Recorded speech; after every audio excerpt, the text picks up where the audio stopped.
家的支持。ដើម្បីអរគុណនៅការគាំទ្ររបស់អ្នកទាំងអស់គ្នា我们书店今天举行购书送好礼活动。ថ្ងៃនេះហាងរបស់ពួកយើងបានប្រារព្ធនៅកម្មវិធីមួយគឺទិញសៀវភៅថែមកាដូ购书满100元送一个笔记本，ទិញសៀវភៅអស់100 yen ទទួលបានសៀវភៅមួយក្បាល满200元送一本词典。អស់200 yen ទទួលបានវចនានុក្រមមួយក្បាល另外ក្នុងចំណោមនោះ一些另外呢，大比能店一些图书还有打折活动。ក្រៅពីនោះទៀតអឺហើយសៀវភៅរូបខ្លះហើយនឹងមានការបញ្ចុះតម្លៃ起重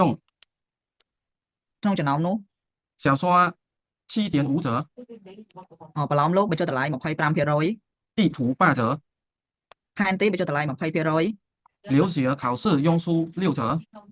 សៀវភៅសម្រាប់ប្រឡងទៅរៀននៅក្រៅប្រទេសបញ្ចុះតម្លៃ 40%如果购书满500元，可免费办会员卡。